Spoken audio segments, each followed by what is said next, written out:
Bueno, recién les leí Casa Tomada de Julio Cortázar y hoy, como estoy con el tema del espacio, que me interesa tanto y además porque estos dos son relatos que elegí, bueno, el que Casa Tomada y el relato que les voy a leer ahora me parece que tienen muchísimo en común estos dos relatos y ahora van a ver cuál es el segundo, tal vez ya lo adivinaron. Este es distinto en cuanto al estilo, por supuesto son dos escritores con estilos diferentes, pero creo que tienen muchas cosas en común y quisiera que ustedes me dijeran cuáles les parece que son esas cosas que estos dos relatos tienen en común. Dejo de hacerme la misteriosa y les digo que les voy a leer El Salón Dorado, que es el último cuento de Misteriosa Buenos Aires de Manuel Mujica Lainez. El Salón Dorado, como todos los cuentos de Misteriosa Buenos Aires, el Salón Dorado está fechado, es decir, evidentemente sabemos que no es la fecha en la que se escribió, sino que es la fecha en la cual transcurre el relato, que es 1904.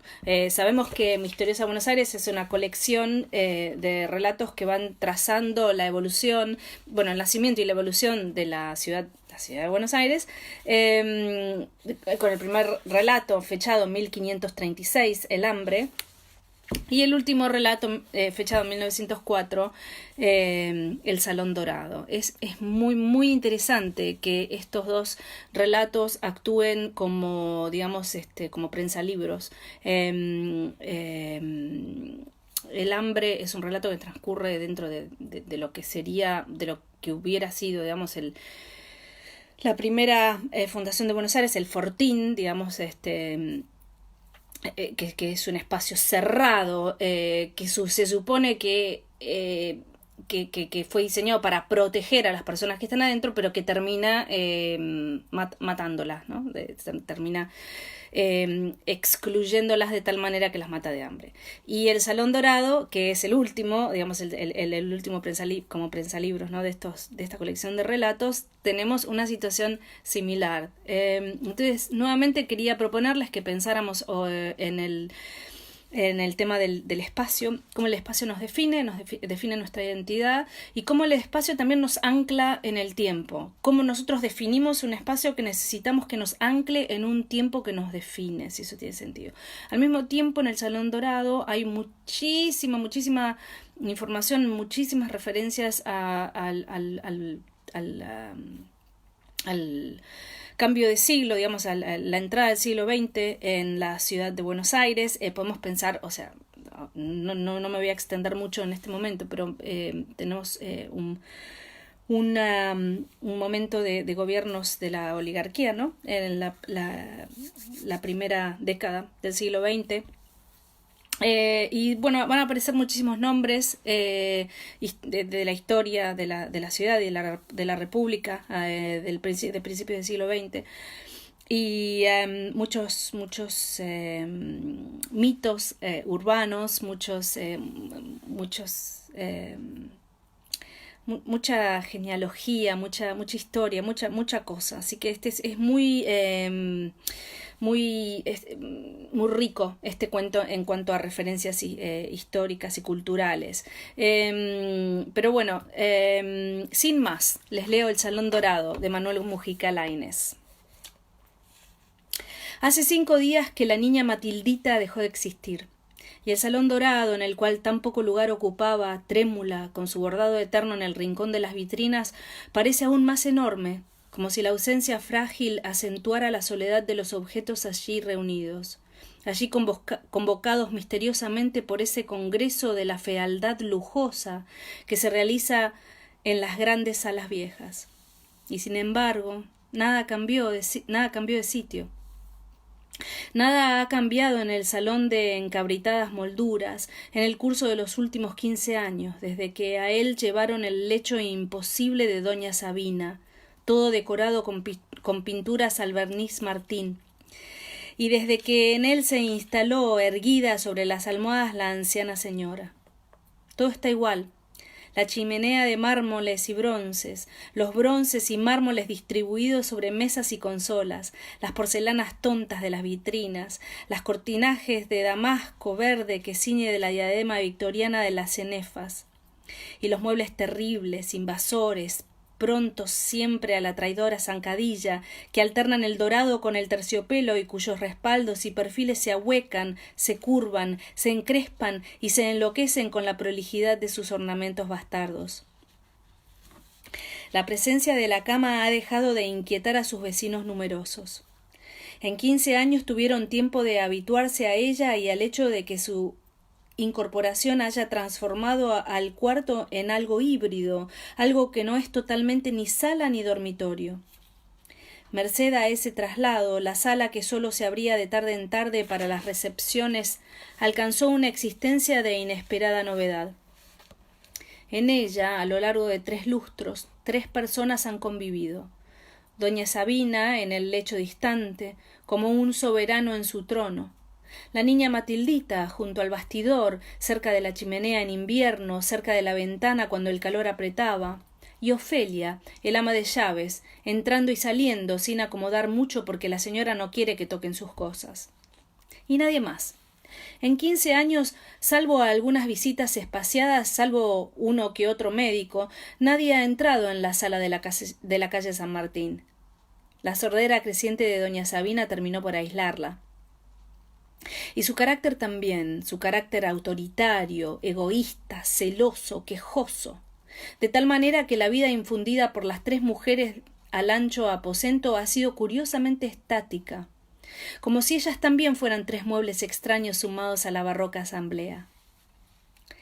La niña Matildita bordaba, la señora leía, Ofelia atizaba el fuego, aparecía con el juego de té de plata, corría las cortinas al crepúsculo.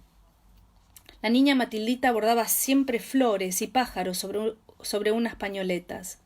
La señora leía, entre hondos suspiros, novelas que se titulaban Los misterios de la Inquisición, o La verdad de un epitafio, o La marquesa de Bellaflor, o La Virgen de Lima. A veces levantaba los párpados venosos, porque adivinaba a su lado al ama de llaves.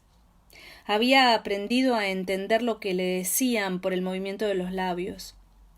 Doña Sabina daba una orden. Ella las daba todas. Su sobrina, la niña Matildita, nada podía, nada significaba en el salón. Y así durante un día que se prolongó 15 años, desde que la señora sufrió aquel gravísimo ataque que la mantuvo oscilando 14 meses entre la muerte y la vida, hasta que la vida triunfó y paralizada, sorda, la condujeron al salón cuyas ventanas abren sobre la calle San Martín. La idea fue del doctor Jiménez, el médico joven que entonces la atendía. Puesto que no podría abandonar su aposento después de tan larga e intensa lucha con la muerte, lo mejor era que pasara sus horas en el cuarto que más quería, aquel en el cual había concentrado más recuerdos. De esa suerte no tendría la impresión de estar encerrada en su alcoba, sino de continuar presidiendo su salón de fiestas. A doña Sabina la idea le gustó. Le gustaba cuanto tendía a rodearla de una aureola de extravagancia, de capricho, de exclusividad. Eso era ella, exclusiva, distinta. Por ello, en vez de ceñir su pelo escaso, que el postizo fue sustituyendo con una cofia, anudaba a él una especie de turbante de gasa, cuyo color cambiaba todos los días. Los primeros tiempos la ubicaban trabajosamente en un sillón de ruedas que transportaban al centro del cuarto, pero pronto, por consejo del mismo médico, prescindieron de él. ¿Dónde estaría más cómoda la señora Sabina que en su propia cama, flanqueada de almohadones, de estolas de encaje, de moños, de pañuelos, con los libros al alcance de la mano? A la señora le gustó también eso. Le parecía que cuanto menos la movieran y agitaran, más dueña de su pequeño estado sería, desde el hecho que lo gobernaba para su sola virtud de su diferencia, de su arbitraria intromisión en una sala de recibo, por la circunstancia, además sutilísima, de que sólo ella pudiera ocupar entre tantos muebles ese mueble intruso, orgulloso, jerárquico. y únicamente empleaba su sillón de ruedas de mañana, cuando la llevaban a que tomara su baño en el cuarto vecino. Por último, el doctor Jiménez insinuó en su ánimo la conveniencia de que para el manejo de su inmensa casa poblada de criados, doña Sabina se valiera del intermedio de su ama de llaves. ¿Para qué iba a molestarla cotidianamente su maître d'hôtel, su cocinero, su portero, su servidumbre, si no podía oírles? Y eso no haría más que irritar sus nervios que era preciso mimar mucho. La proposición también fue del gusto de la señora. Decididamente el joven médico la comprendía. Poco a poco los criados dejaron de presentarse en la sala dorada. En cuanto asomaban, la señora ponía el grito en el cielo. Que hablaran con Ofelia, que se entendieran con Ofelia.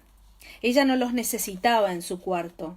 Demasiado tenían que hacer en el resto de la casa suntuosa, donde la segunda sala, el hall, el comedor y el billar precedían a la serie de dormitorios, llenos todos, como esta habitación, de una fauna y flora inmóvil de muebles, de alfombras, de tapices, de espejos, de cuadros, de jarrones, de cortinas pestañudas, de borlas, de estatuas de gladiadores y de pajes, y de más muebles, como corresponde a la posición de la señora en Buenos Aires. Y ahora la niña Matildita ha muerto. Hace 5 días, la niña Matildita, que era como una ratita gris. La señora piensa en ella vagamente, perezosamente, esta mañana de domingo. La cara espesa, el violento perfil borbónico se destacaban entre las blondas y el arabesco de las iniciales en las almohadas. Toma la novela gorda, Las ruinas de mi convento, de don Fernando Pachot, y se enfrasca en la lectura. Pero no puede leer. A cada instante la figura de su sobrina se mete en el enredo de los capítulos y anda, con sus ojos violetas, con su rodete tirante, con sus manos frágiles, en medio de los personajes discursiadores que se esconden en catacumbas para departir sobre temas morales, y que sostienen luchas feroces mientras dobla la campana del monasterio. La niña Matildita, que era como una ratita gris. La niña Matildita, bordando, hipócrita. Hay algo que doña Sabina no le ha perdonado, y es el asunto con el doctor Jiménez. El affaire, como lo llamó entonces, empinando la voz de Tiple. Sucedió casi enseguida después de que se alojaron en la sala dorada. Durante los 14 meses anteriores, esos en que pareció que iba a abandonar este mundo, la señora vivió en un estado de semi-inconsciencia, ignorante de lo que pasaba a su alrededor. Con la mejoría recobró la lucidez y doña Sabina empezó a ver claro. Entre la niña Matildita y el doctor algo había. Algo todavía indefinible, pero algo al fin. Cuando el médico entraba, la anciana espiaba a su sobrina y la veía bajar los párpados sobre el bastidor, como si rehuyera la mirada de Jiménez, que era joven y elástico y usaba una levita impecable. El médico alargaba las visitas con pretextos.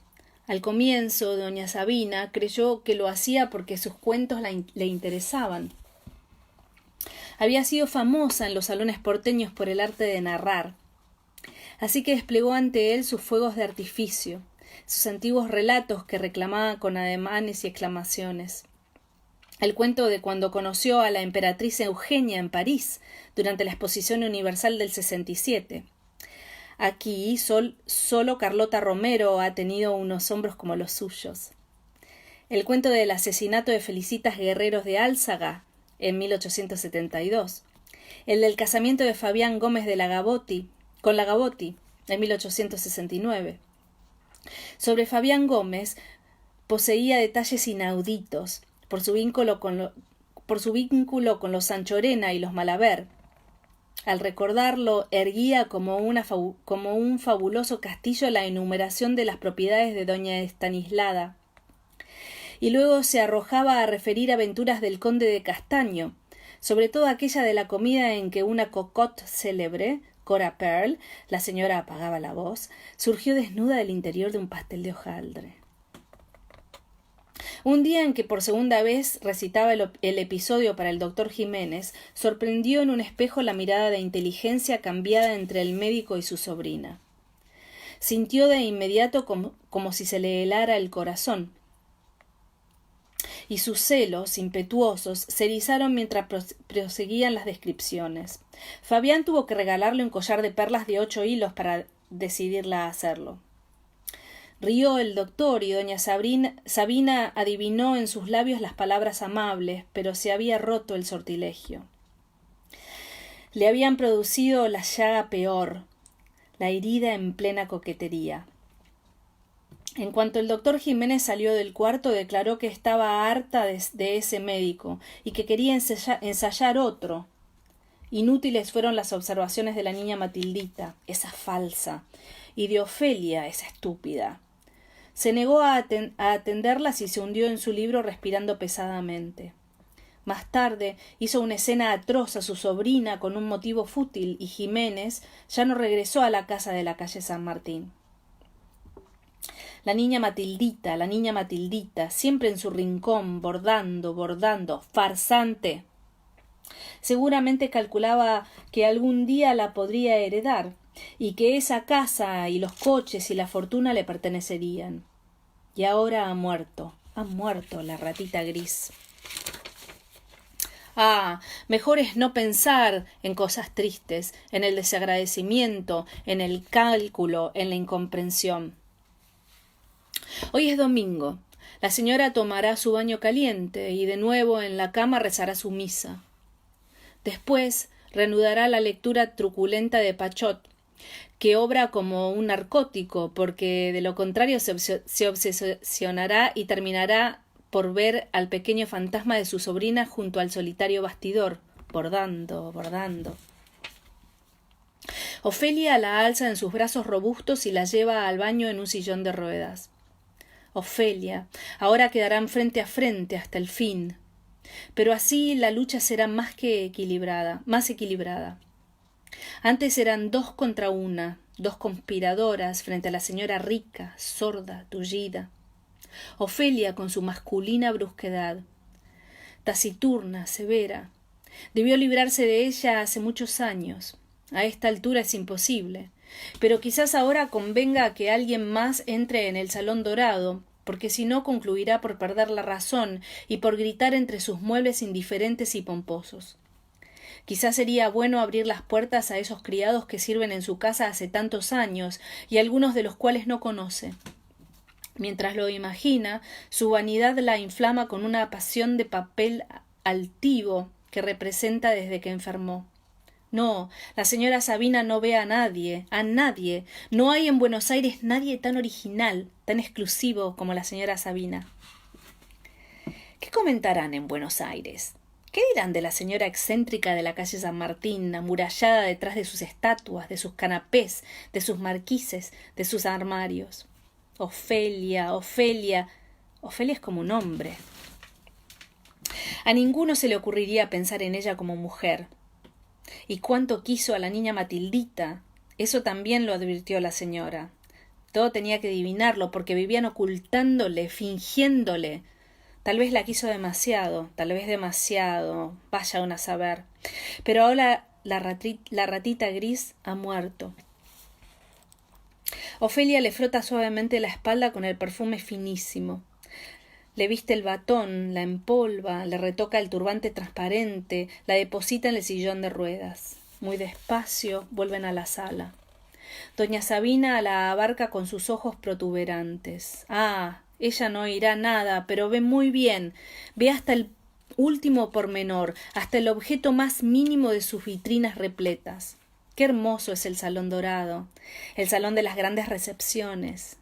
Mansilla le dijo en ese mismo cuarto que en Buenos Aires no existe un salón tan europeo. En el fondo del aposento, entre el retrato de su padre, el general, y el de su madre, con el peinetón airoso, las puertas de roble han sido abiertas de par en par. —¿Qué es esto? —interroga asombrada. —¿Quién dio orden de abrir? Gira el rostro buscando el dibujo de la respuesta en los labios del ama de llave, pero la cara rígida sigue impasible. Ofelia empuja la silla hacia el medio del salón, sorteando las mesas colmadas de abanicos y de grupos de porcelanas de Sajonia. Doña Sabina tuerce la carota de infanta vieja y agita las manos en las que los anillos se posan como escarabajos verdes y azules. —¿Ha perdido el juicio? ¿A dónde me lleva? Ofelia hace rodar la silla. Van hacia las puertas de roble, hacia el hall estilo Francisco I, al que ilumina una claraboya por cuyos vidrios multicolores pasean diosas coronadas de laurel. La señora se debate indignada, pero comprende que si quiere conservar por lo menos la ficción del mando, lo más cuerdo será callar. Así que, saltándosele los ojos, declara: «Tiene razón, ya es tiempo de que vea cómo anda mi casa».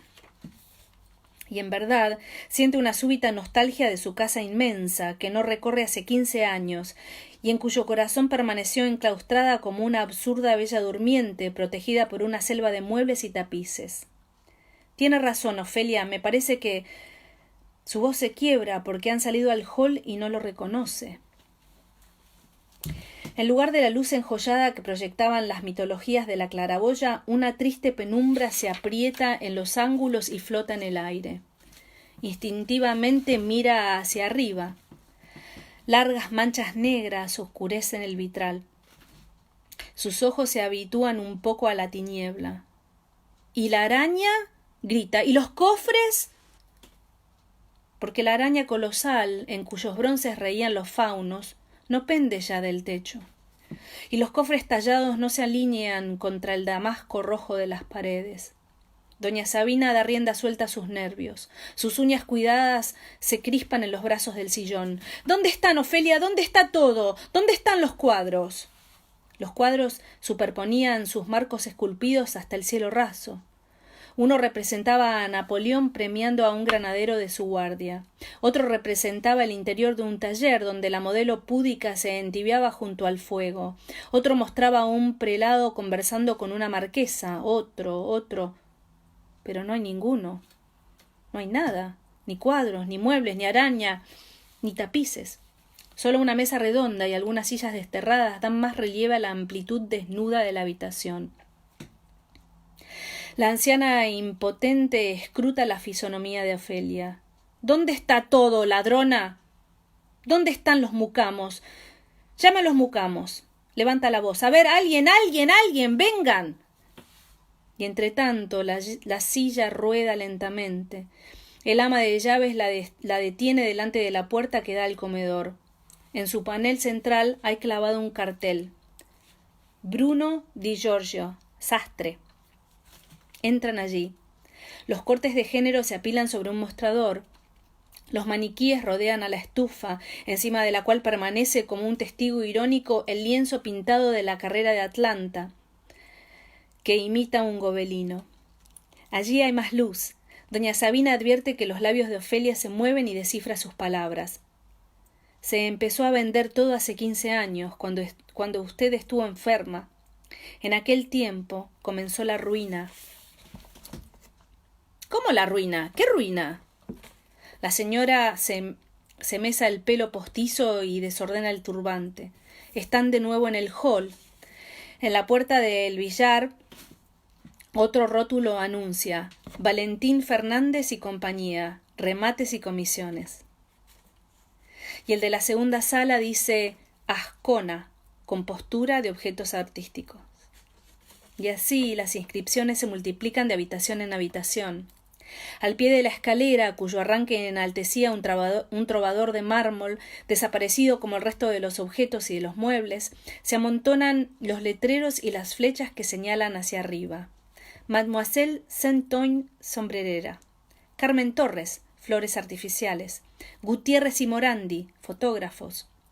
Y otro rematador y un pintor. Y el bordado francés. Y Loperena, fabricante de violines.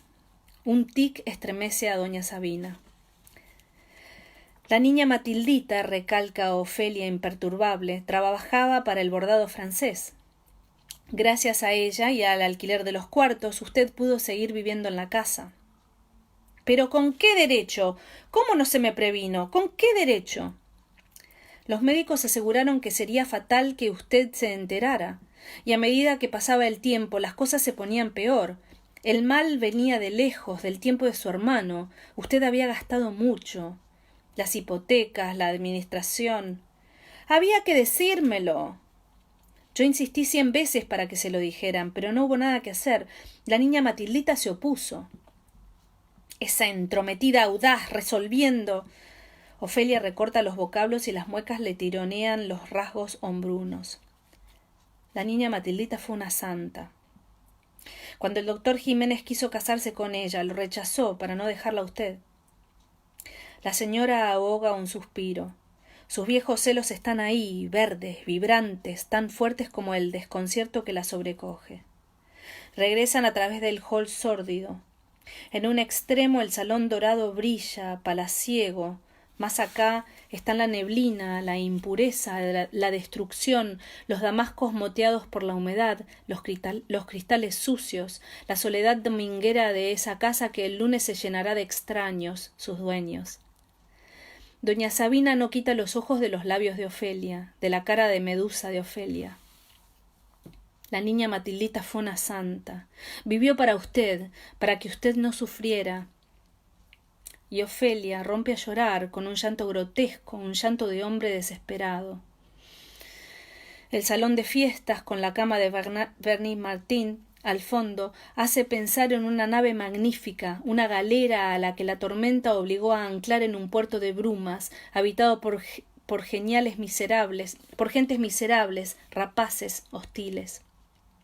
Cómo fulgen las porcelanas en las vitrinas, la ronda delicada de pastores y músicos, cómo fulgen los espejos y la alfombra de abusón, y las sillas y las lámparas que indican el camino hacia el lecho cubierto de pieles y encajes, hacia la novela de don Fernando Pachot y los perfumes mezclados en la mesa de luz. Pero la señora no aparta su mirada de la boca de Ofelia, no ve el salón dorado donde la chimenea canta dulcemente.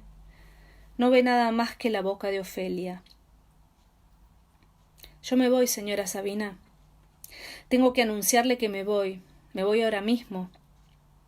Ya tengo todo arreglado. ¿Se va? ¿Usted se va? ¿Está loca? Sí, señora Sabina, me voy. Yo no soy una santa. La niña Matildita era una santa. Ella vivió para usted, para su egoísmo. Yo no podría, no quiero hacerlo. El ama de llaves le da la espalda. Se aleja, y la señora sorda se pone a gritar, y su voz de tiple cruza el salón dorado y vuela por las habitaciones vacías, entre los maniquíes enhiestos de Bruno Di Giorgio, entre los sombreros espectaculares como fruteras, entre las máquinas de fotografiar y las horribles flores artificiales, entre las diosas de vidrio y los violines que duermen. El lunes la casa se llenará de enemigos. Deberá aguardar al lunes, sola, en el salón de oro que los cuartos acechan, como animales grises y negros, como lobos y hienas alrededor de una gran fogata. El salón dorado, de Manuel Mujica Lainez. A ver qué les pareció, cuéntenme. Gracias por haberme escuchado. Hasta el próximo relato.